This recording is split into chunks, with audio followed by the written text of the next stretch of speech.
자, 오늘 토크IT와 인젠트 함께 저희가 오늘을 좀 특별한 웨비나를 준비했습니다. 기술 얘기만 하는 것이 아니라 우리가 오픈소스 커뮤니티에 대해서 많이들 들었지 않습니까? 많이 들었는데 특히 이제 PostgreSQL 유명하지고 우리는 많이 쓰고 있는데 그 오픈소스 커뮤니티라는 건 도대체 어떻게 운영을 되지? 거기서 글로벌 컨트리뷰터는 도대체 무슨 역할을 하는 거지? 우리가 실제로 그런 역할을 하는 사람이 많지 않기 때문에 한국인 중에서 실제로 오늘은 이 PostgreSQL 커뮤니티에서 오랫동안 글로벌 컨트리뷰터로 계속해서 좀 일을 하고 계시면서 또 인젠트에 최근에 조인하신 우마르 팀장님, 또 인젠트의 남재욱 부사장님, 오늘 두 분 게스트를 모시고 오늘 여러 가지 이런 오픈소스 커뮤니티에 대한 얘기도 하고요. 그 다음에 PostgreSQL이 실제로 이제 AI 시대 때 어떠한 변화, 또 어떠한 새로운 변화가 어떤 게 있는 건지 이런 얘기 오늘 나누겠습니다. 그래서 오늘은 이 두 분과 제가 미리 토크한 것들을 3개 세션으로 나눠가지고 오늘 여러분들한테 송출할 것이고요. Q&A는 라이브로 여러분들이 우마르 팀장님이 외국인이시지만 저희가 오늘 AI가 준비되어 있기 때문에 여러분들이 편하게 대신 질문창에 한글만 쓰시지 말고 한글이랑 한글 쓸 때 챗GPT 같은 걸로 해가지고 영어로 번역한 것도 같이 이렇게 질문을 같이 해주시면 좋을 것 같습니다. 알겠죠? 네. 자, 그러면 오늘 두 분 게스트 오늘 소개시켜드리겠습니다. 자, 우마르 팀장님 인사 좀 하실까요? 먼저. Hello everyone, my name is Umar Hayat and I work for INZENT as a product owner for the database products. So nice for having me here. Okay. Yeah. Okay. Speak loudly. Okay. Yeah. Sure. Okay. 네, 부사장님. 네. 네, 안녕하세요. 인젠트의 남재욱 부사장입니다. 만나서 반갑습니다. 네. 자, 그럼 여러분들 우리 실제로 제가 그 우마르 팀장님이 이 오픈소스 PostgreSQL 커뮤니티에서 쭉 제 글로벌 컨트리뷰터 기여하시면서 뭐 느꼈던 여러 가지 느꼈던 관점이랑 또 제가 또 궁금한 이런 것들을 오픈소스 커뮤니티에 대해서 우리가 그냥 실제 내부가 어떻게 운영되고 있고 어떻게 하는지 잘 모르지 않습니까? 그런 좀 구체적인 얘기들을 한번 들어보겠습니다.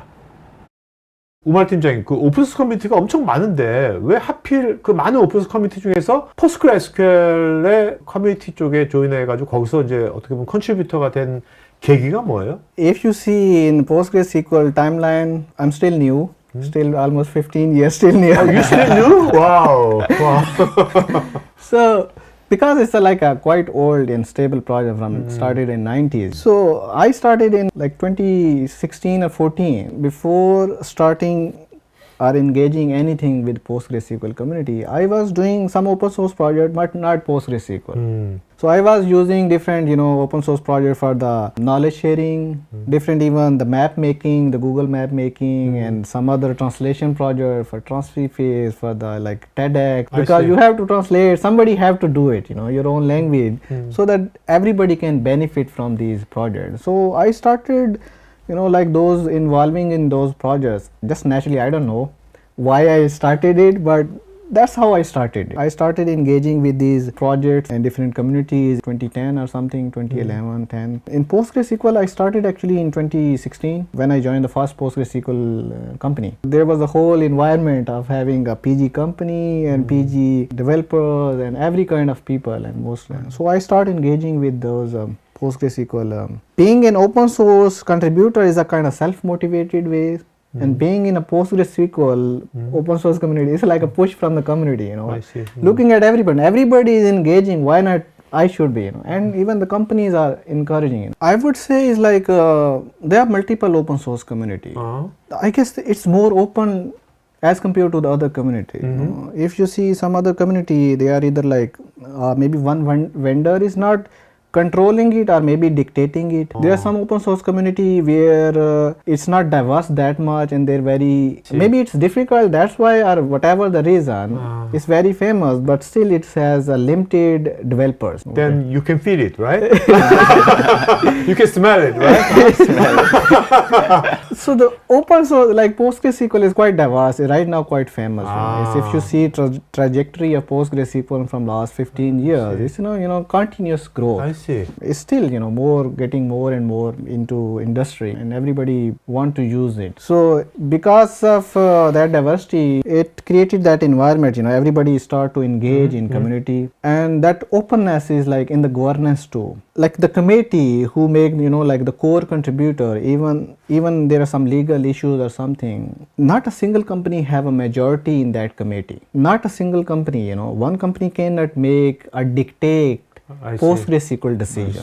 I see. 5-6 years ago, there was a situation that one company got a majority in that team after the acquisition of another company. They said, okay, we will remove. This is an unsaid rule. It's not written anywhere that nobody can have. It's a just natural thing that nobody should have the majority. If somebody have to make a decision committee, so they removed their own people from and added more people, from the major contributor. Why not, other company should. So if there is the time somebody have to make a decision, a council or a committee, governance body, so nobody should have the majority. It's quite open. And the other thing is, there is a license. It's quite permissive. There is no restriction of copyrights, or you cannot do it, and you have to make it open, or make it restrict it. It's quite very lenient license or permissive license. So and the committee member ensure it keep that way. In open source, they used to change the new version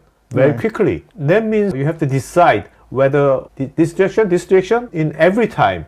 What is the decision-making structure in open source community? I mean, especially if you see, and most of the time it is true for most of the big open source communities which are here, which are very famous and for last few decades, there is a kind of fixed kind of structure. Like one thing is, for a closed source community or a company's product, there is a fixed roadmap which company decide. But this is it's not of one product which has a fixed roadmap. So there's a mailing list, and it's a continuous engagement and discussion, where should we go, where should we go. Everybody provide, and everybody is welcome to provide their own opinion. Discussion happen in mailing list In or the mailing in list. community board? It's just a mailing list. Mailing list, Yeah, I it's see. a mailing list. Everything is on the mailing list. I see. In the mailing list, you can mention, this is just a discussion, this is just a proposal, I see. this is a bug, you can tell in the title. So in PostgreSQL, there is a, different wikis to help, how to engage, how to, if you want to send an idea, how to write that proposal. And then discussion started, and everybody provide their input, logical reasoning should happen, and then okay, we should do it. And also who should do it. If you are willing, this is a good idea, send a patch. You cannot send a patch, just send a design. Somebody else would chip in that, okay, I'm also interested to implement, so he can start, okay, I'm going to. And depending on the feature, few feature take few months, few days, and few of the feature they take few years. They span multiple releases, incremental. The community decide that this is too big feature, and how much is the risk. If we put the whole feature at once, it may, everybody have a limited knowledge, and although there are 100,000 of tests after the feature and before the feature, but who knows, in a specific scenario, a company is using the database and it start breaking. So they discuss that it's a high risk, we should do it incrementally. Or maybe it's possible that community worked on some idea for a few years, and at the end there's a dead end. It's possible that in that kind of scenario, community is not that we spent 5 years, now we have to. It's not like that. If they find a dead end, like technical limitation that it cannot proceed, then of course they will stop the project. And maybe there are some scenarios, after few years, the same concept, somebody rewrote it in a new way. I see. And then accepted.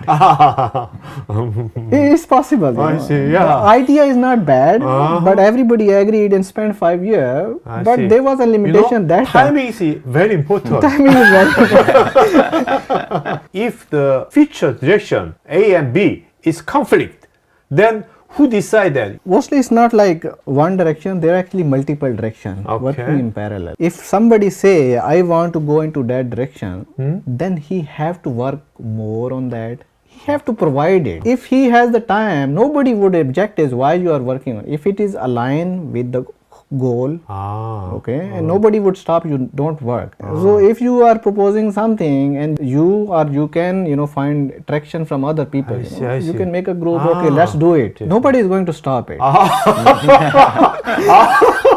It's very totally different from company. It's totally different. It's a very natural way. It's a natural way. Echo. Natural It's way. in an echo way, right? Yeah, that's true. The only thing would be in the final reviews. There would be multiple patches and reviews, maybe 30, 40, 60 patches, Oh, I see. But before the committing in the core, merging it, the question would be normally that whether should be committed in this release or the next release, and assessing the risk. So the people who worked in the community as a coder or contributor for last 20, 30, 40 years, they can say that this is the risk, we should do it or not, or maybe make it smaller. We can commit this release only this portion because we can only review the final review only this portion. And that's not like a bias, it's like everybody can comment and they say, okay, your opinion is wrong because we can solve it like this one, and even nobody mind it, okay, nobody get offended that why I'm saying it. Of course somebody provide, it's possible because everybody have a different way of communication. Maybe some are too harsh critic, and that is good for community sometimes. Somebody have to provide very critical point, maybe nobody want to say it, but some people have to say it clearly that this is totally wrong, don't do it. And if somebody are like encouraging, okay, it's fine, okay, can you modify it a little bit. So there are every kind diversity. Diversity not in a culture, but people mood. There are all kind of people, and they provide very critical that logical reasoning, it should be like this or should not be like this. So if you implemented it, nobody is saying if it is good, low risk, why not, just add it, that's the project direction. You can decide, everybody can decide project direction. I felt that diversity in open source community is very important to be evolved.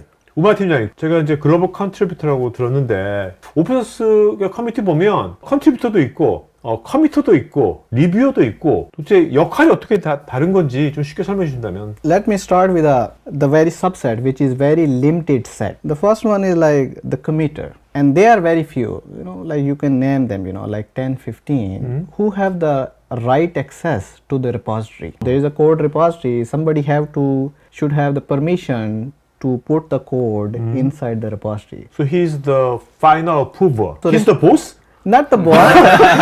Well, that's a role, of course, you earn after a lot of years. And he's very responsible person. And Alright. before committing, he have to do a lot of checks because later somebody asks him why you committed it. And this is a very subset, very limited person. And of course, somebody have to make them responsible that, and if there are too many people, then it would be difficult to, who committed Coordinate. it, why, coordination is very difficult. A little bigger group would be, you can call the reviewer, and also the people who code, the hackers, who write the code. So reviewer is like a quality gate. Somebody send a feature request and provide a implementation as a source code, and somebody have to see whether it is working or not. A developer say that it is working, but somebody have to review it. It is actually working, it would be useful, and there would be some discussion about it, why, how it is working, whether it is needed or not. So those are the reviewers. And the lot bigger group is the contributors. Now the contributors are not only the code writer, they can write the code, but they can do other things too, just reviewing, not writing any code at all. Having involved themselves in different discussing the direction of the project, the well-being of the whole ecosystem. So they are like responsible, if you see as a ecosystem of PostgreSQL, so they are the structure, so they make sure that everything went smooth and everything is working properly. How most of the time there is for PostgreSQL there are multiple mailing lists. Okay, so you join the mailing list and then you send and receive the email in your inbox. So that's like the difference between the committer, the reviewers, or the contributors. So there are different kind of mailing lists. There is a mailing list with the PG general, then PG hackers. Anything related to code is a hackers. But if you have in general question, usage question, some other, you just send it to general question. Then of course there are other groups too, like very limited group like security. If somebody find a vulnerability, it should not be exposed. So there are very few people should be in that email. I see. So how do you define yourself? Like how do you represent yourself? Mostly I'm a contributor. I'm Contributor. also a PG hacker. Okay, of course I do the reviewer. Of course I'm not the committer. I mean, to earn that privilege, you need to have spent a lot of years. Not like just 10 years is not enough, 10, 15. It need to be 20 years or 30 years. And it need more time to spend, the people who have more time, dedicated time, they can spend. And it's a bigger responsibility. And you need to earn it, after a few decades, not I a few see. years. Yeah. 네, 여러분 잘 보셨죠? 그 뭐 그렇게 뭐 이렇게 리스닝하는데도 그렇게 어렵지 않지 않습니까? 저도 사실 저 우마르 팀장하고 이게 사전 녹화할 때 굉장히 걱정했거든요. 저도 네이티브 스피커가 아니기 때문에 어떡하지 했는데 뭐 생각보다는 그래도 저도 그냥 말할 때도 콩글리시로 했는데 생각보다 그래도 좀 잘 들리더라고요. 그래서 잘 토크 잘 나눴습니다. 그 여러분들 질문요, 여러분들 뭐 그냥 오늘 한글로 그냥 질문하세요. 평소처럼 이걸 또 챗GPT로 하고 하는 것도 익숙치 않을 수 있으니까 제가 여기 챗GPT 띄워놓고 제가 이거 번역기 돌렸으니까 여러분들 편하게 그냥 한글로 궁금한 거 있으면 질문하시면 되겠습니다. 알겠죠? 자, 이제 Q&A 시간. 여러분 제 여기 화면 보이시죠? 보면 제가 다 번역을 했어요. 조소영님께서 질문 주셨는데 실무에서 커넥션 풀링, PG 바운서 사용이 필수에 가까운데 코어 DB 관점에서 어떤 개선이 더 필요하다고 보시는지요? 대규모 트래픽 환경에서 베큐엄이나 오토 베큐엄 투잉 전력이 최근 버전에서 어떻게 달라졌다고 보시는지요? 저 Umar, you can see the question, Yeah, right? of course, Okay. I can see it. Okay. Yeah, so I mean, the main question is in practice connection pooling is pretty essential. Of course, I mean probably if you say this is about the performance, and performance mostly used for the high availability when you have multiple server and you want to distribute the traffic into multiple server to receive that much load, because even a single server cannot load that much traffic. So of course PG bouncer like PG bouncer or PG pool or other pooling and along with the caching or load balancing, all of them are essential tools for PostgreSQL, no doubt about that. From start, these tools are outside of PostgreSQL. So they are not much effort that we will bring the same functionality of these pooling inside the PostgreSQL. So it would always be outside these different tools, PG bouncer, PG pool or other tools. So the main thing, the further improvement would be that improving the performance of PostgreSQL itself, not that bringing those PG bouncer features inside or PG pool feature inside the PostgreSQL. So it's like a more the middleware, it will always be there. Even if we bring some feature from the middle layer to the database itself, still there would be a new middle layer. Yeah. People still want to It will improve. be coming. It It will be coming. Uh-huh. It depends on different environment. Like not in every environment you can use PG pool. Not in every environment you can use PG bouncer, or some other maybe CNPG, cloud native PG for the high availability. So every environment need different kind of solution, and some of them are even outside of that PostgreSQL sphere. Like if you are using some cloud load balancer, NLB, your network load balancer or some AWS load balancer, like L4 switch. So all of these are outside the PostgreSQL domain. So even if we bring those feature, high availability feature inside PostgreSQL, there would still be room for new feature for different environment. So the main goal for the core is to improve the database itself, improve how fast it can compute something or get the record from the storage and provide to the PG bouncer. Secondly, it's mentioned about the vacuum and auto vacuum.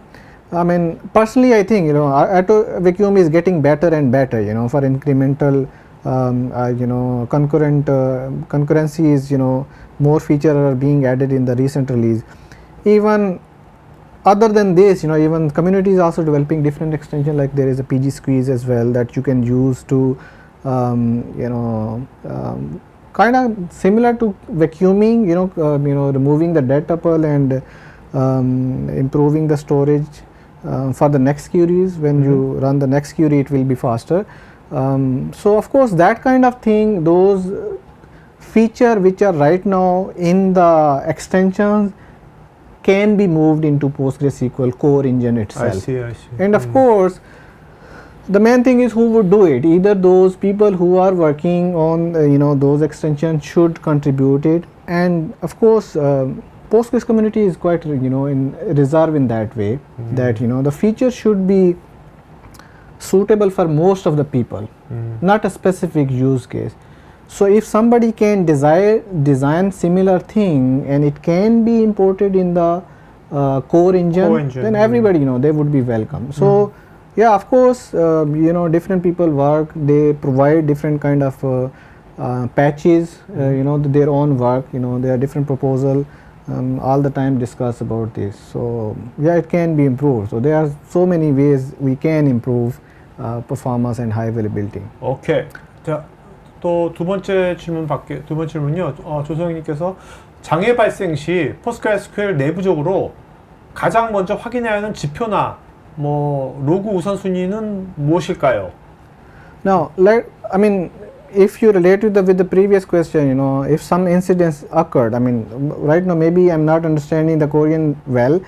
What incidents? Whether it's a security instance or general crash incident, some performance issue. What is the incidence? Okay, what happened? Of course, first somebody need to ask, what happened and where we need. Maybe some performance, issue happened. That why the query is slow, or maybe the query is stuck. Then you have to check the the stats. Is somebody is holding a lock to a specific resource and everybody else is waiting, and one query is taking too much time, and there is no limit. There is no resource management. Checks are policies in place. There is no timeout in place for the queries, and one query is still holding the the resources, and there's like a performance issue. Secondly, maybe there's some crash issue, then it need to be investigated.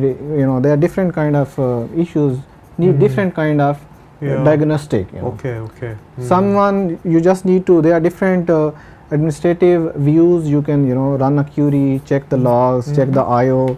Maybe if there is a performance issue, long-term performance issue, you can check the how is the cache hit and cache miss. If it is slow, then maybe your traffic is generated like that, that every time it have to bring from a storage. You cannot use anything from the cache. So there is a lot of I/O involved in here. So that's now performance issue. So it depends on every different kind of issues how to investigate it. Okay. Yeah. Right. 또 여현동님께서요. PostgreSQL에서 쿼리 플래너 엣지 케이스를 컨트리뷰터가 어떻게 재현 분석하고 업스트림의 반영까지 연결하는지요. First of all, Umar, what is query planner edge case? Like for example, edge case is like in normal circumstances, you do not see that kind of case. Okay, maybe somebody see a failure or query is slow in production environment. In the local system environment, you cannot reproduce it. Okay, and it's not well known issue, but in some cases it can be very painful. Okay, so those are like kind of edge cases, they are not the mainstream cases, but the edge cases is like a separate case. Now of course, once somebody publishes, they say that we have this problem. So there are multiple ways. One is simple, using the SQL you have explain, there are multiple query, explain, analyze with a different cost, and then you can also if you want, if the developer need, first we just look at the query plan. What's wrong with the plan? Why it is not planning it properly? Okay, whether indexes are missing, some it is taking more time to fetch a specific table. If we want to further analyze it, we can suggest there are different built-in extension like auto explain, so it can create a very verbose, very detailed log inside PostgreSQL log. So if we need more like that, we can ask that give us detail, enable the logging, the query planner logging, and it will print in the log and just send us the log that we can analyze that what's going on with this. So there are different ways to different detail level logging. Of course, Postgres has very robust and very detailed logging facilities available. A simple query printing, some detail, even the debug D4 log or very more detailed log. So depending on the situation, we ask for maybe a simple investigation, and if we cannot find out, then we ask for detailed logs, and we can investigate the issue. 오케이. Yeah. 자, 이제 두 번 세션 갖겠습니다, 여러분들. 아무래도 이제 오늘 지금 AI가 좀 자동 번역하고 있는데 여러분들 들으시면서 AI 같이 보시면 되겠습니다. 자, 이제 두 번 세션은요, 실제로 이제 AI 시대 때 많은 분야가 여러 변화가 있겠지만 DB 운영의 입장에서는 어떠한 챌린지가 있는지 그런 것들을 또 어떤 식으로 우리가 또 대응을 해야 되는지 이런 얘기들을 미리 우마르 팀장님과 토크 나누는 영상 보겠습니다. 이런 AI 시대 때 PostgreSQL 입장에서는 메인 챌린지 한 3가지 좀 얘기해 주신다면. Right now there are two ways to use the AI is used in PostgreSQL with the PostgreSQL. One is some agent is using the PostgreSQL. Right. The other one is the DBA is using agent for himself to make it easy their task. Most challenging part, I guess, is where agent directly try to control or engage with the database. There are two ways to engage with the database. Either as a DBA, agent is tuning the database. The other one is just using it. Of course, in both ways there are some concerns. So there are a lot of good things and also the challenges too. When they start using it, the human, they have a fixed kind of pattern how they use it. But the agent, or maybe even somebody invoked that agent, but still he asks a random question, how to do it. Now agent will decide how should I query the database, and his way of interacting with the database, it's not deterministic. Okay, it could be like a random something, because he think that I should ask this thing, and he will just ask it. Okay, maybe human did not even think about it, and the agent has a logic that it have to ask that question whether it is needed or not needed. So in that way, it generated a lot of traffic. I see. Human maybe have only generate the traffic what they can understand, and the agent generate more traffic. This is one way to use it, and the other one is human have that sense that they can, if their intention is good, they won't do anything bad.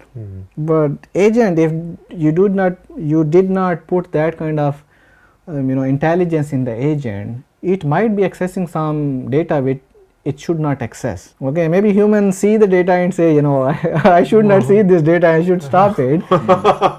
Agent does not have that kind of intelligence, but it would start using that data. And now because of that, the attack surface, what we call, is increased. The thing which might not be humanly possible previously, now they are agent based, agently possible. I see. So the attack surface is increased, and in last, if you see, of course now the AI agent are used for the attacks too. It is easier to exploit some issue, the vulnerability in few hours. Previously it was used to take few days to, somebody found a flaw in a system. First he need to find out how to exploit that flaw. Which libraries to use, what should be the attack vector, I should do this step, and then now agent can do in few minutes. So the attack surface is expanded. Yeah. Also the speed is also increased. So this is the other one is the security challenge. One is like the first one is performance, that it's non-deterministic. You don't know the pattern. Previously there are different patterns, like everybody performance have different, okay, the graph is like this, the graph is that. You can predict the pattern. Now when you get the query, you don't know how to handle that kind of the queries, that kind of pattern, random patterns. When we say random, it's not even a pattern. Right. Random traffic, it's not a random is random. How we handle that kind of non-deterministic random approach? You can stop them. Okay, maybe the thing you can do is to limit them. Like for example, if they are sending a traffic which will destroy your system, then limit them I see. with some timeout. It means you reach that threshold. After that, the system can misbehave, I see. and can be disturbed. Maybe not as a system, even the other user can get disturbed. I mean, if one user is using 99% of the resources, the other would be. So there are multiple, way to limit, resource limitation. The check, this much I/O is enough. Then also for the agent services, I believe there should be separate roles in the DBs. There you can define different kind of roles. Previously roles were for the like security team, DBA team, normal user, app user. Now you should have also a service and agent use cases. Now we have to assign each role to agent too, not only human being. Right? Yeah, agent too, and I see. also with the roles you can define some like resource limitation. And also if the query is taking too long, maybe it is using too much resources, how to limit it. If it is using too much disk, stop it somewhere. You have to stop it somewhere. That I see. it means that's enough. What do you think about we make an agent whose main role is preventing that kind of performance degradation or watchdog agent? That's true. The other use case I said, there were two use cases. One is a normal user, so these are like that. The other is they can help the DBAs. But those are the good thing. I see. But of course, when we say it should do those good things, but still if you give it some power, it might lead to some bad thing as well. I see. That's not his intention, but he random, right? Yeah, random. Like for example, now you remove the DBA from the picture, or maybe DBA is still there, but you still give some autonomy to agent. Now agent would predict top different kind of but also if you after it may unintentionally, because let's say he is monitoring traffic for another agent and maybe his other agent is doing good thing, but he thought that is a bad thing and he stopped it. Then the user will see some, the result are not, like I did not get result at all because somebody stopped it, and the other stopping person was an agent. Or maybe it's not, it totally blocked the traffic at all. If somebody is not, human is not in the loop, then there's a high, availability issue. That, the database is down, it's not accepting the traffic, who changed the rules? So if you gave the agent that power, he can, without asking, changing those rules, then it can be a problem. I see. So you think that human in the loop is very important and necessary? Very necessary. I yes. see. It Very is necessary. I see. 요새 보면 또 AI가 나오면서 몇 년 전부터 한국에서도 많은 기업들이 이제 RAG, RAG 도입하고 벡터 데이터도 쓰고 막 그러거든요. 그런 것들이 DBA 입장에서는 어떤 챌린지를 주는 겁니까? Like if you want to use the database with for the AI use case, RAG or other, and you have to think very carefully, how to efficiently use it, how to combine multiple capabilities. The AI searching like vector search capability with the normal filters. So of course using this one, the user can improve the usability as well as the precision, and also it can improve the performance as well if you use it properly. So the DBAs or the developers, they need to carefully see how they should use it. There are different kind of, to make it faster, there are different features. If they are to get the data out of the database, there are multiple ways, creating different kind of indexes to make it faster. So there are for the PostgreSQL and other database, PostgreSQL, there are multiple indexes, the ways to provide, use this one for this scenario, use the other one for this scenario. The challenges I see, most of the people, they just think about, the simple use case, very limited use case. But with a big company, there are different challenges. Like the data is not one time, you might be getting more and more data time to time. Yeah, right. So the feature you choose, like one index, can it support incremental update? Some index don't provide that functionality. So, but if your use case is like, it is one time thing, then it's good. If it is incremental, then you should, because if you inject more data and you start changing the structure, then it kind of downtime. Your other queries would be slow. Okay, he's working on something, database working on to reindex, restructure the data, and now you should wait it. But Depending on, if the use case is that it should be operational and you have a lot of traffic, then choose, that kind of structure which fits your needs. So this is how, how to make it, the result should be precise. I mean, there is a hallucination. The AI have to tell you something. If it is factually correct or not, maybe AI does not care, but you need to care about it. Okay, so how precise is the response? That person who implemented the agent or using, he will have more responsibility, not the agent. The GPT, if some other prompt, it would respond you something and it will say, okay, I am correct, but you can say you are not correct, it will say I am not correct. Somebody have to make that improve that precision. So you can use the AI, search with the normal database filtering, combine them, or AI with the graph filtering, graph rag, to improve that thing. So improve the accuracy of the result.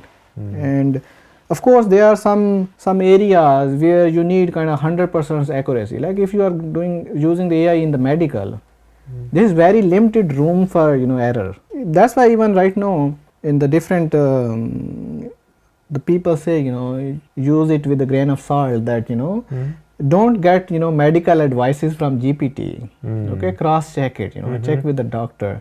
So it means there are some industries where accuracy really matters. So there is very like finance. Yeah, like finance too. Like if there is 1 0 here and there, 1 dot from here and there. Yeah, 1 comma. Yeah, 1 comma. PostgreSQL하고 이제 AI하고 결합했을 때 기업이 가질 수 있는 비즈니스 가치를 좀 얘기해 준다면? The first thing is, if you see the popularity of PostgreSQL, a lot of people are already using PostgreSQL. So they have a lot of data.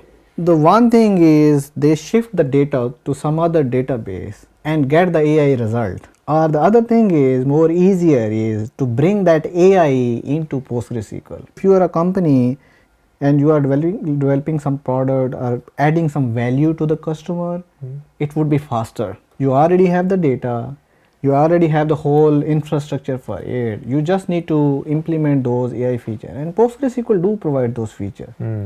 So it's easier to develop AI feature and in the PostgreSQL if you already have a Postgres setup. So the time to go to market is very short. So otherwise you have to understand a new database, shift the data to the other. Next point is also related to the first point.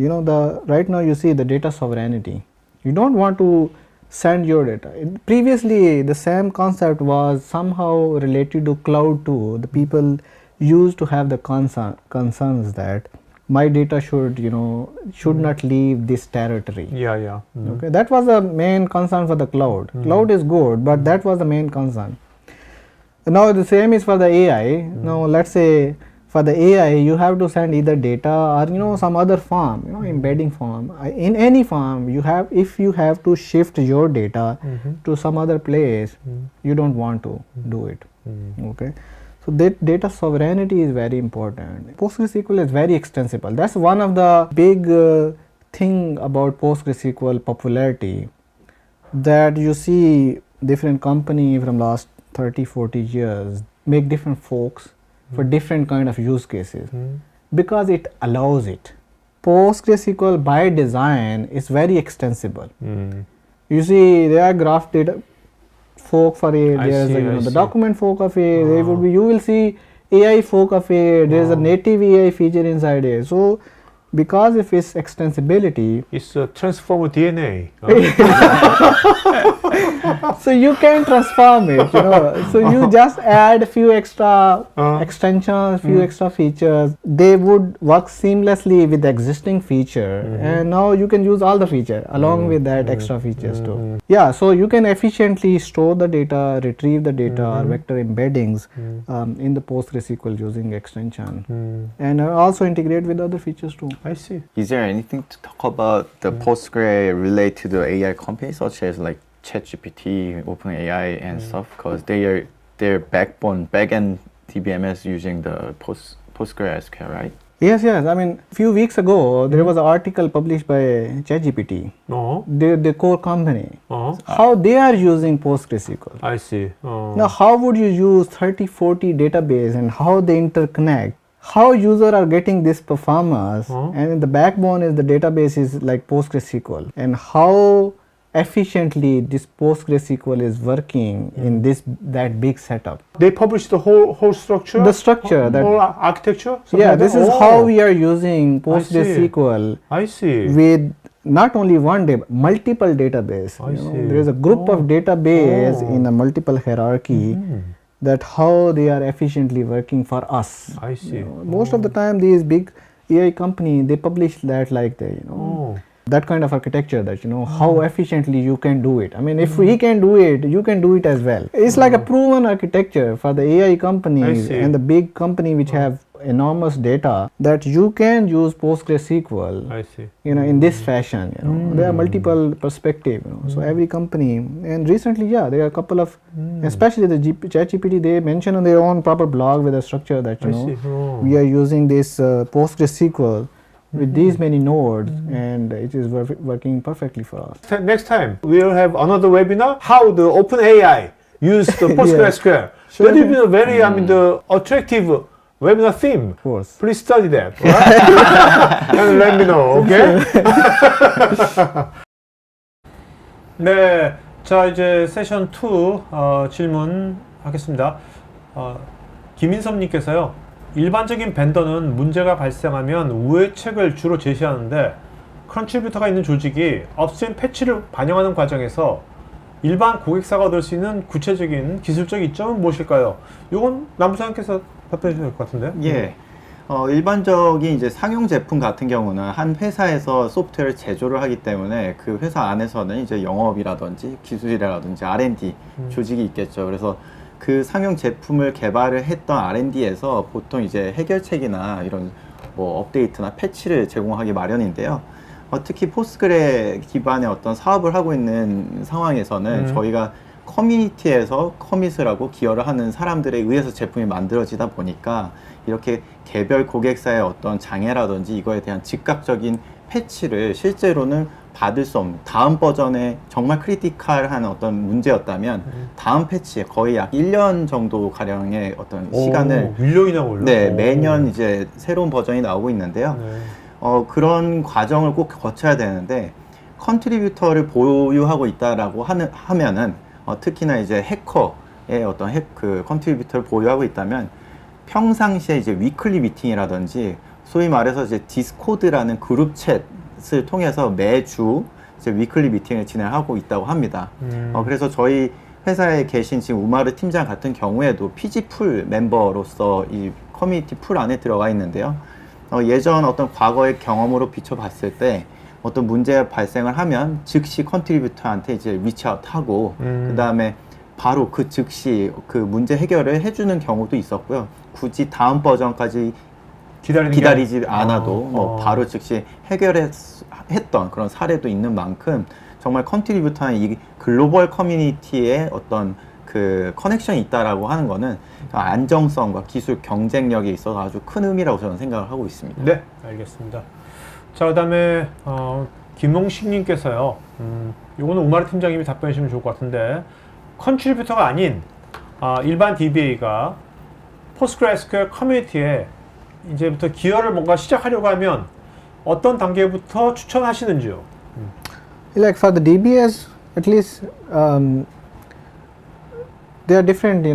How PostgreSQL works is that there are different mailing lists. There is a hackers mailing list who involve in the the development of PostgreSQL, but of course there is a bugs mailing list, there is a general mailing list, and at least DBA should at least join those mailing lists. I see. Just go to the mailing list of the PostgreSQL website and join it. Okay, and you will see you don't even need to join it. By the way, you can see all the emails archived there too. You can browse it there. You can search it there too. But the better is, if you want to get yourself involved, subscribe it. You will get the emails regularly. You can choose, whether you want weekly summary or just every email. Okay, and you will get the emails. Looking at those emails, you will see the problems other people are facing. I see. Other DBAs are facing. If there is any bug which other person encountered, and maybe that is also applicable to your environment too. And you should be proactive. You see that these are the symptoms, I should fix this scenario that it should not happen. Okay, so there are different mailing lists they can join. Now that's the first step, you know, at least first you need to engage with the community, at least see how they are doing it, you know, how they communicate it. And then if you have first to see what's going on, right? What's going on, through the mailing list. Okay. Through the mailing list, All right. what's going on, get into the environment, get into the room first, see around, and then you can suggest. How come you can reply through the You email? can reply to anybody in the email. I see. Nobody would say, you know, why did you reply? You can help everybody. Okay. You know, like for example, one way to learn something is to help other. Because when you help other, you before that you also learn something, you know, with a different perspective you look at it, how to easily explain to somebody else. Using those mailing lists, somebody reported a problem, you see, okay, I've been to this problem, or I can reply him, just reply to them. Or in a separate, you know, some thread, you can suggest that, you know, this is how I'm using it, maybe I'm, you know, can we improve it? This is the typical pattern, can we add some feature? And if somebody see that, okay, this is a good feature proposal, somebody, you do not have to, you know, develop yourself. All the hacker read those emails, you know. If somebody see a nice idea or a, you know, behavior that, you know, a specific industry or a company is using and it is worth developing a feature, they would develop for you too. Okay, so main thing is that get involved in the communication and provide your perspective, you know, like Korean perspective. I see. Or your industry perspective, how you use it, how this product is not fit for the product. Even that, you know, that perspective is also useful. If somebody say, no, you cannot use it like this, in this industry you cannot use PostgreSQL, somebody would ask why. Then the communication, you know, the start, okay, why, what kind of problem you are seeing.Maybe there is a just problem on the surface where maybe it need more research, and somebody would do it, you know. I see. Yeah. 지금 사실 우마티님이 말한 거를 사실 지금 AI가 없었다면 우리가 사실 우리 일반 한국 사람들은 거의 불가능한 건데 지금 뭐 챗GPT면 쟤는 다 있으니까 여러분들 충분히 지금 우마티님이 하신 거를 충분히 시작할 수 있을 것 같아요. 그죠? 한번 해보시는 게 좋을 것 같습니다. 김광영님께서 포스트그레 제품인 EDB를 사용한 적이 있는데 시장에서 기술자를 구하는 것이 너무 어려웠던 경험이 있습니다. 이것이 오라클 대비 가장 큰 단점인 것 같은데 현재 상황은 어떤가요? 오케이. 남부장님? 네. 이 부분은 제가 설명 좀 드릴 수 있을 것 같은데요. 네. 사실 우리나라에서 오픈소스라는 그 용어 자체가 생소한 게 불과 몇 년 전이었던 것 같습니다. 네, 그래서 네.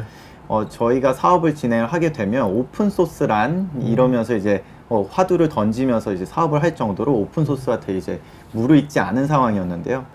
저희는 그 말씀 주신 것처럼 오라클에 대한 어떤 교육 인프라와 그 교육을 통해서 배출한 엔지니어들이 엄청 많은 것이 이제 현실이고요.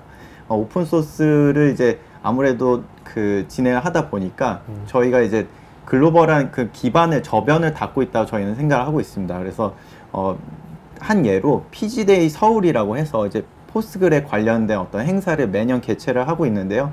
인젠트는 이렇게 꾸준하게 그 오픈소스 특히나 이제 포스트그레 행사에 지원을 하게 되면서 저변을 생태계의 어떤 기반을 닫고 있다고 생각을 합니다. 그래서 저희가 산학협력 차원에서도 지금 대학교에 많이 그 두드리고 있고 어떤 이제 자체적인 어떤 교육 커리큘럼과 저희가 요번에 이제 파트너 모집을 통해서 좀 진행하는 부분이 있다 보니까 다양한 업체들을 통해서 이제 교육도 진행을 하고 커리큘럼이 조금 더 단단해지게 되면 전반적으로 우리나라에 많은 포스트그레 관련된 엔지니어가 양성될 것이라고 저는 생각하고 있습니다. 네.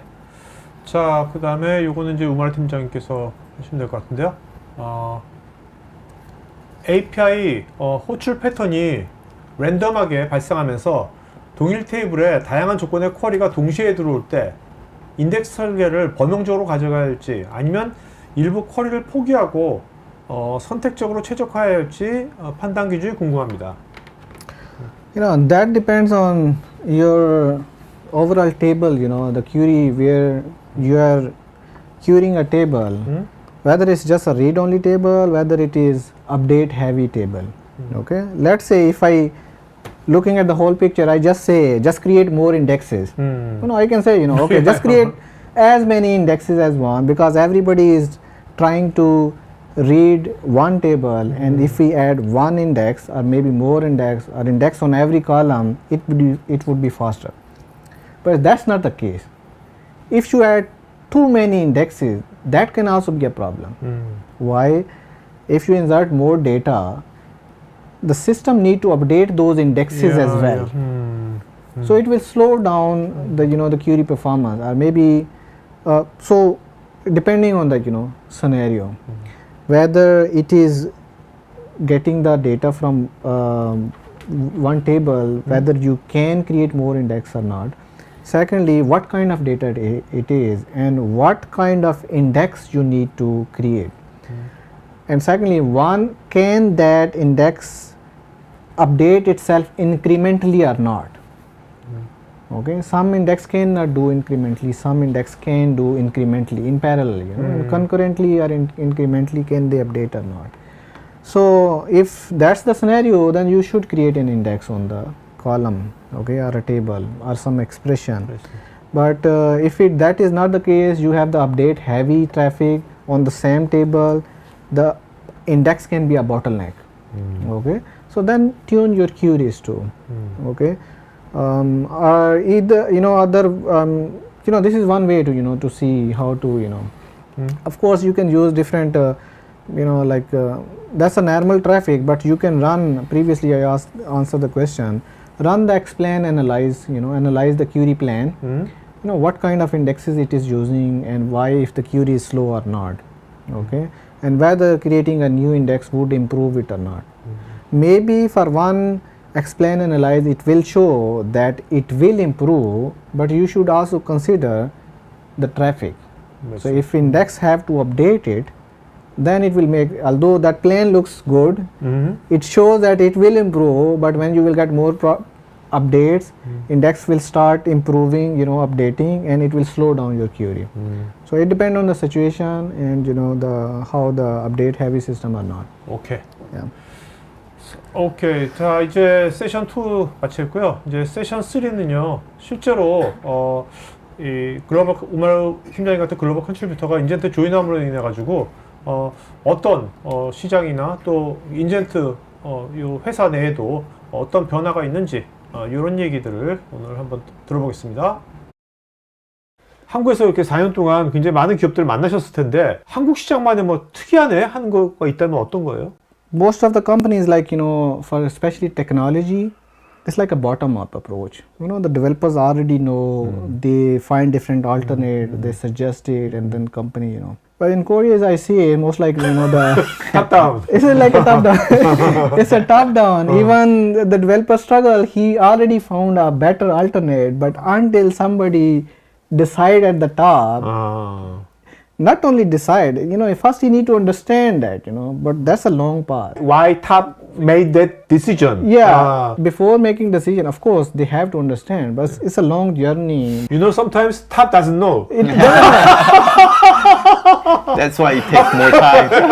That's why it takes more time. The question is, does he have to know? In the other world is like, you know, the top says, okay, you find an alternate solution, it fit every need and it has a better alternate. Just use it. I do not need to maybe understand that much, you know, unless it has some that kind of strategic decision, just you start using it, you know, how to use it, you know, that's the question. But here is like the, you know, top down, the first, even I don't know whether it should be, they should understand or not, but they have to make the decision, and the bottom layer is mostly reluctant to, you know, even suggest the alternate and then, you know, make the decision, you know, that kind of technical decision. I see. What is a bright side of the Korean market?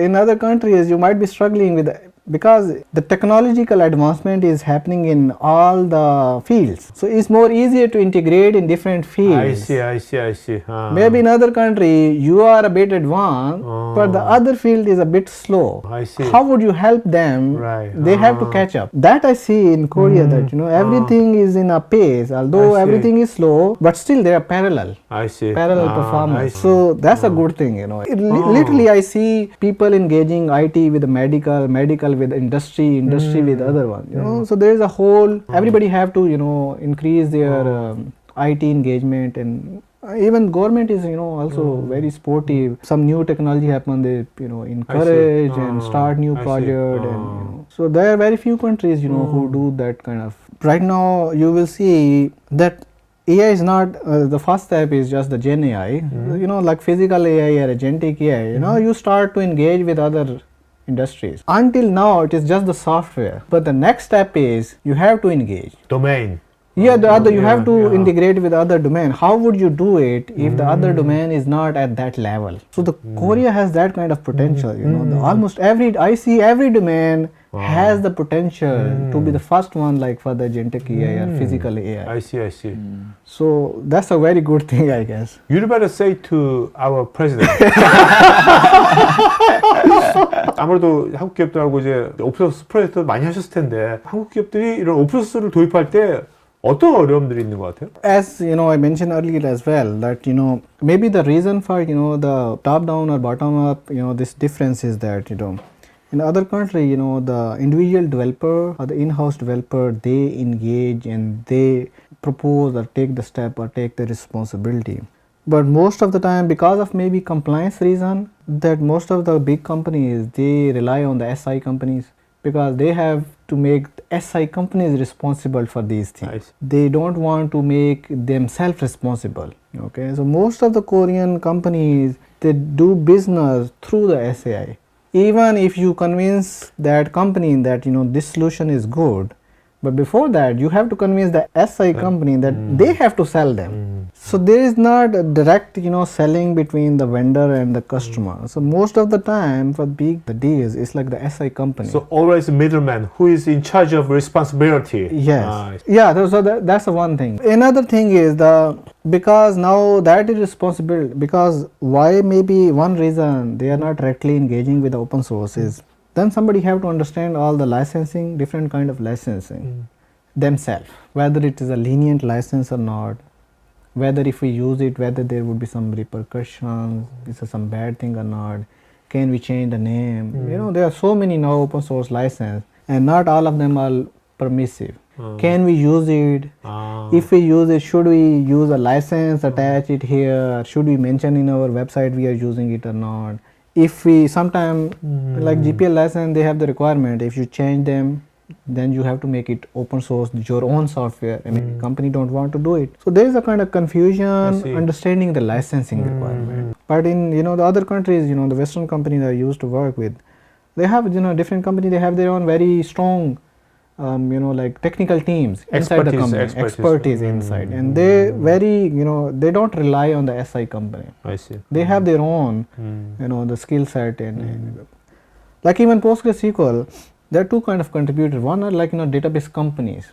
The others are not the database business, some other company, but still they are using database, and they are using database so much. Their own expertise are at that level that their people contribute code level contribution in the Postgres community. 제가 알기로는 올해 1월 달에 인젠트에 조인하신 걸로 알고 있는데 한국에서도 굉장히 많은 기업들이 있을 텐데 데이터베이스는 인젠트를 선택하신 이유가 뭐예요?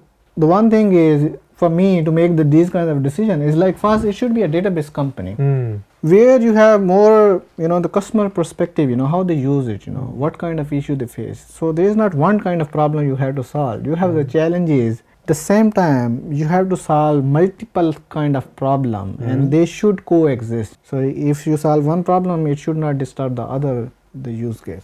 So the INZENT is a company with a quite old PostgreSQL based company. So this is a quite good opportunity to work in this kind of company, that if the companies already have a lot of use cases, you can shape the direction of the PostgreSQL the product line. Okay, so it would be you can innovate more in a PostgreSQL company because now you have a dedicated mission. You have to improve PostgreSQL, and at the same time, now there is this whole environment. You are in a PG company, everybody talk about it, and it's easier to integrate with the upstream or open source community. You can tell, okay, we found this problem, we fixed it. How about you also fix in the upstream as well? I see. So it's a two-way. I mean, in give and take, you know, like if we fix it, it is good for us, it's good for the other people too. So this is one way to, you know, that's how I decided to join, you know, this INZENT. So that make you some kind of achievement, right? Salary is not matter? 남성님은 글로벌 컨트리뷰터가 우마르 팀장님뿐만 아니라 다양한 사람도 있을 텐데 예. 그 많은 사람 중에서 왜 우마르 팀장님을 이제 선택하셨어요? 아까 초기에도 말씀을 이제 우마르 팀장님이 말씀하신 것처럼 네. 이제 여러 나라에서 다양한 그 환경에서 네. 경험했던 그 경험치를 엄청 중요시 생각하고 있고요. 그래서 아무래도 이미 10년이 넘게 저희 그 포스그레에 대해서 많이 경험이 있으셨던 어떤 전문 분야이기 때문에 보다 더 신뢰하고 같이 동행할 수 있었던 어떤 계기가 됐던 것 같습니다. 저도 이제 많은 이제 국내 데이터베이스 하는 회사들을 많이 만나봤지만 이렇게 외국인 전문가를 특히 글로벌 컨트리뷰터를 이렇게 영입을 한다 이런 걸 저 처음 봤거든요. 그래서 네. 이런 발상의 어떤 전환인데 이런 발상의 전환을 하게 된 계기가 뭐예요? 아무래도 포스그레라는 이 거대한 생태계에 조금 더 딥다이브 하고 싶다라는 부분이 있었고요. 그 딥다이브 하기 위해서는 고객이라는 어떤 존재 가치가 제일 컸습니다. 아무래도 오픈소스에 있는 거에 대한 코드를 보다 더 전문적으로 잘 사용을 하기 위해서는 컨트리뷰터나 커미터나 리뷰어의 어떤 이런 전문가적인 시선이 되게 필요하다고 필수적이라고 생각을 했고요. 아쉽게도 포스그레에서의 어떤 성장세는 지난 40년 동안 되게 꾸준하게 올라왔지만 특히나 우리나라에서는 조금 미약했던 부분이 있었습니다. 그래서 특히 우리나라 사람으로서의 어떤 컨트리뷰터를 찾기는 좀 어려웠고 이렇게 좀 해외 분들을 이렇게 모시게 돼서 그나마 좀 다행이라고 생각을 하는데요.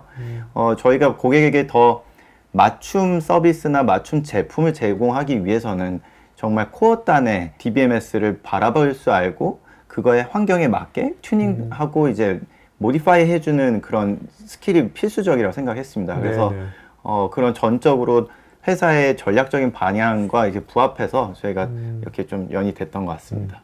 또 이렇게 죄송해요 우마르 팀장님 같은 분을 이제 영입을 하게 되면 자연스럽게 좋은 기운이 회사의 다른 이제 데이터베이스 엔지니어들을 개발자들한테 퍼져가지고 네. 그 사람들도 우마를 보면서 나도 저런 컨트리뷰터 될까? 이런 생각도 할 수 있을 것 같은데. 그럼요. 어때요? 비전을 존재 자체만으로도 비전을 제시할 수 있다고 생각이 되고요.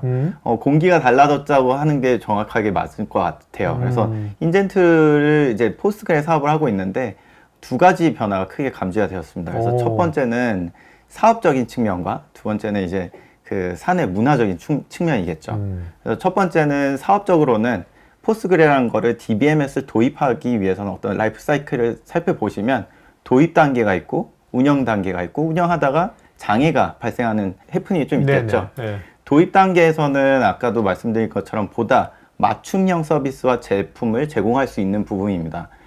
예를 들어서 자동차에 저희가 음향 조절 시스템을 하게 되면 베이스의 높낮이, 트래블 높낮이, 그다음에 아쿠어스틱 아니면 서라운딩 이런 조절 값을 본인 취향에 맞게 하지 않습니까? 그래서 DBMS 또한 HA라는 기능과 DR이라는 기능, 각 회사의 트래픽의 정도나 환경에 맞게 저희가 모디파이 할 수 있는 부분이 그 폭이 훨씬 더 많아졌기 때문에 그런 튜닝이라는 부분이 되게 이제 많이 바뀌어졌고요.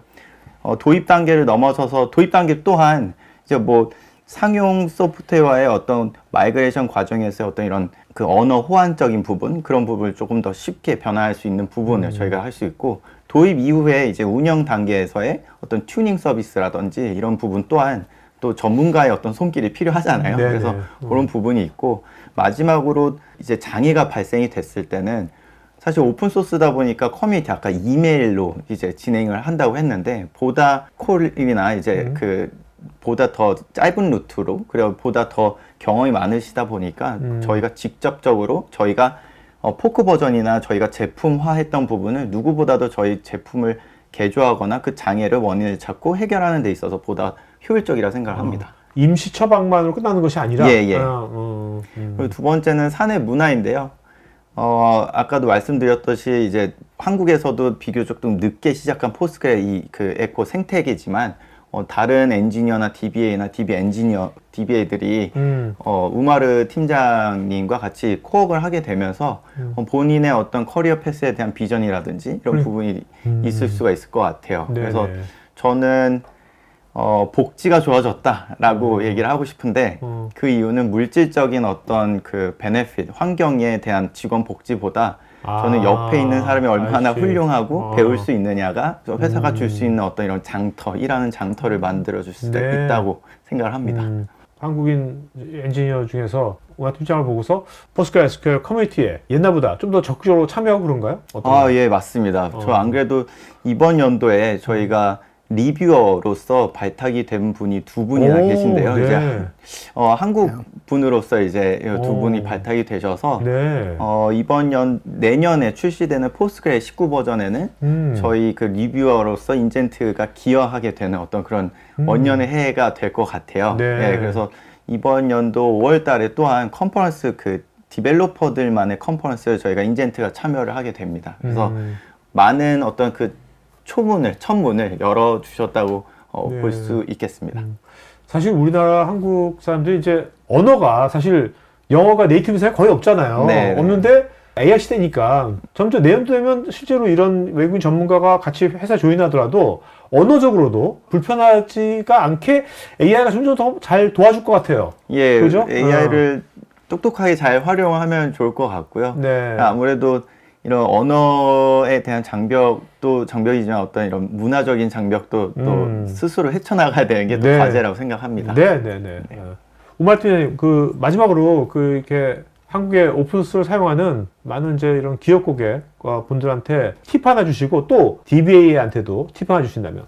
One thing I would say is, to help the community. Right now, just not only as a consumer, but as a participant. It's an open source project. Okay. As I mentioned, everybody can join that community, and you don't need to give, like the source code or modify anything. Even if you just give the feedback, how we are using it, that's even good for the DBA.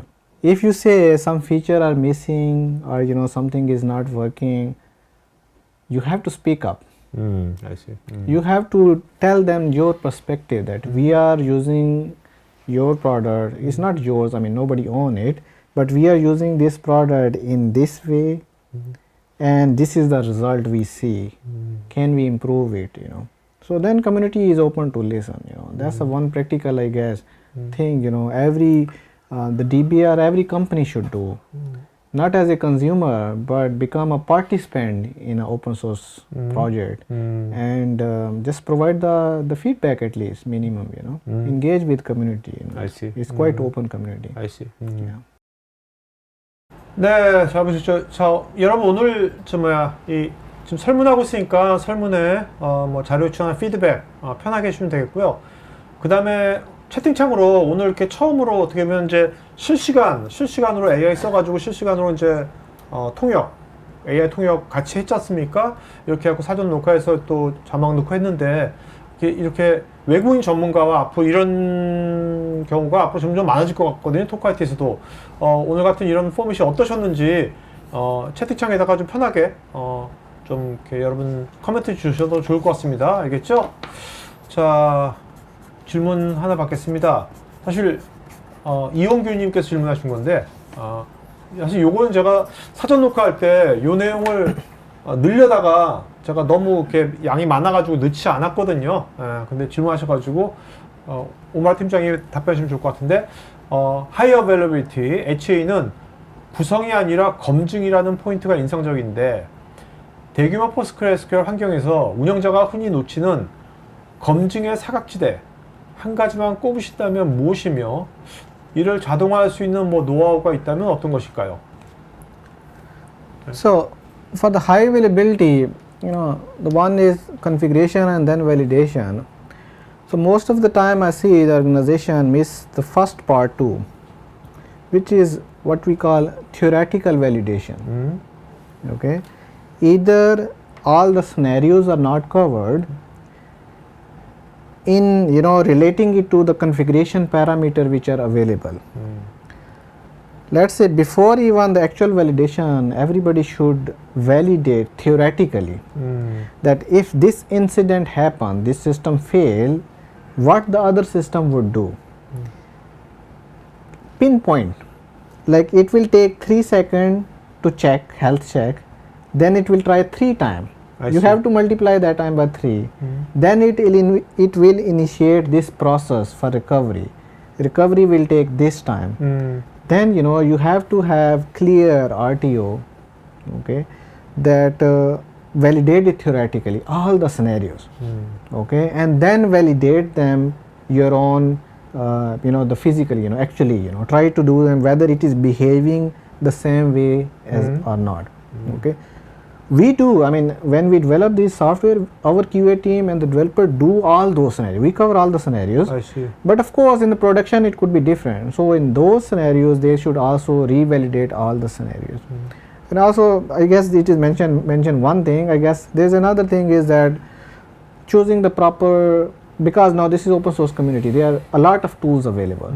Okay, most famous like PG Bouncer, PG Pool, there's PG Cat or some other, which one you should use, Maybe one company will just say, okay, use this one because we only know this one, But the company should see after those scenarios, they see, okay, which tool is best fit for our business. I see. Okay, so these are the two things about choosing the right tool, okay, and then validating it in your specific scenario. Okay, that is more important in high availability. I see. Yeah. So. Okay. 자, 오늘 자 Q&A는 오늘 좀 오늘 여기까지 했고 여러분들 또 개별 질문에 대해서 또 인젠트 전문가들이 또 개별적으로 댓글도 다녔으니까 댓글도 체크해 보시기 바라고요. 자 이제 부사장님 오늘 질문하신 분 중에서 그 이름 두 분 좀 이름 좀 불러주시겠어요? 어려운데요. 네. 마지막 질문을 해주셨던 이원규 님이랑 그다음에 김광영 분을 지목하겠습니다. 오케이. 자, 김광영, 이원규 두 분은요 저희 스태프 이메일 주소로 본인 이름, 주소, 핸드폰, 이메일 보내시면 제가 준비한 경품 되겠습니다. 자, 그 마지막으로 it's the last time, so Umar, please, saying some comment. Yeah, the first thing, the first thing I would say, to apologize. There are a lot of questions, and this is a short session. Okay. All right. Maybe we need more session. Yeah, of course, there are a lot of questions. Of course, I mean, it's not, I'm not able to answer, all of them, or maybe not in that detail, because there are a lot of, as you said, there should be more easy to explain, but there are a lot of technical terms. Right, I mean, it's very hard to avoid those technical terms and still answer the question. And maybe that person is also expecting technical terms. So, apologies for that, you're not answering all the question. And, it's really nice to, talk to people and talk about Postgres with the, the general, audience. So, thank you for having us here. Okay. 자, 부사장님. 네. 예, 저희 그 마지막 그 발언권을 주셔가지고, 저희 AI 시대 사실 포스트그레가 그냥 단순 DBMS가 아니라 데이터 플랫폼으로서 되게 각광을 받고 있습니다. 몇 가지 이유가 있는데요. 첫 번째로는 이제 예전에 적재해놓고 데이터를 분석했던 것이 아니라 이제는 실시간으로 데이터 안에서 연산 처리를 할 수 있는 직접. 그래서 인 데이터베이스 AI라는 어떤 기능, 그리고 이제 예전에 하나의 통합 SQL로 벡터 DB와 이제 메타데이터의 어떤 그 필터링을 결합할 수 있는 그런 부분이 포스트그레가 이 AI 시대에서 되게 각광받고 있다고 저는 생각을 하고 있습니다. 그래서 인젠트는 이런 기능은 물론이고요. 고가용성, 백업, 암호화, 모니터링 등등과 같은 모든 솔루션을 저희가 플랫폼으로서 저희가 제공하고 있기 때문에 많은 관심 부탁드리고요. 그걸 플랫폼 제공한다는데 그 네. 플랫폼의 인젠트만의 브랜드는 뭐예요? 엑스퍼DB입니다. 엑스퍼DB? 네, 엑스퍼DB입니다. 그래서 엑스퍼DB는 이제 포스트그레 SQL의 어떤 그 DBMS 기반으로 네. 암호화, 국정화 인증을 받은 이제 암호화라든지 백업 복구 뭐 이런 고가용성 모든 서비스들을 다 하나의 플랫폼으로서 DB와 결합해서 저희가 제공하고 있고요. 아까 오늘 세션에서 전달 드린 것처럼 저희가 이제 컨트리뷰터가 많아지고 있습니다. 현재 지금 3명 정도의 컨트리뷰터를 보유를 하고 있어서 실제로 정식 커뮤니티 버전에 저희 인젠트라는 이름이 이제 올라갈 예정이기도 해서 아까 말씀드린 것처럼 이런 안정성과 어떤 성능, 그 다음에 기술적 경쟁력을 많이 보유를 해 나가고 있기 때문에요. 앞으로도 더 좋은 생태계를 구축을 해서 더 좋은 모습으로 또다시 찾아뵐 수 있으면 좋을 것 같습니다. 네. 자, 그리고 여러분들 그 5월 달에 여기 보시면 죄송합니다. 5월 29일 날 금요일 날이죠. 5월 29일 금요일 날 오후 2시에 또 인젠트 2회차입니다. 엑스퍼DB 웨어하우스. 이거는 이제 DW 운영 관련돼가 최적화 방안에 대해서 또 인젠트의 또 전문가분들이 여기서 이제 우마르 팀장이 안 나오시고 여기 한국인 전문가분들이 나오시니까 편하게 더 편하게 보실 수 있고요. 5월 29일 날 금요일 날 오후 2시니까 이거 토크IT 생방송 편성표에 여기 보면 있으니까 여기서 5월 달 해가셔가지고 미리 사전 등록하시면 편하게 보실 수 있습니다. 네, 5월 29일 날은 엑스퍼DB 웨어하우스 쪽이고요. 네. 여기 보면 이렇게 보면 나오죠. 편성표에 보면. 네. 자, 오늘 좀 길어졌는데요. 오늘 방송에서 마치겠고요. 여러분 적극적으로 오늘 이렇게 새로운 포맷의 오늘 방송했는데 적극적으로 참여해주셔서 고맙습니다. 오늘 방송에서 마치겠고요. 남은 하루 잘 보내시고 또 다음번에 다른 주제로 또 뵙겠습니다. 고맙습니다. 네. 수고하셨습니다. 테크 전문 채널 토크IT에서는 데이터 저장, 분석, 보호 관련 다양한 전문가들과 언제든지 상담하고 소통할 수 있는 구해줘 데이터란 공간이 있습니다. 구글에서 한글로 토크IT 치시거나 우측 상단에 링크를 클릭하시면 됩니다. 여러분의 좋아요와 구독은 컨텐츠 제작에 큰 힘이 됩니다. IT 전방송 토크IT에서 테크 분야별 생동감 있는 생방송 토크 웨비나에 쉽게 참여하실 수 있습니다. 구글이나 네이버에서 한글로 토크IT 치시거나 토크IT.tv 사이트로 오시면 됩니다.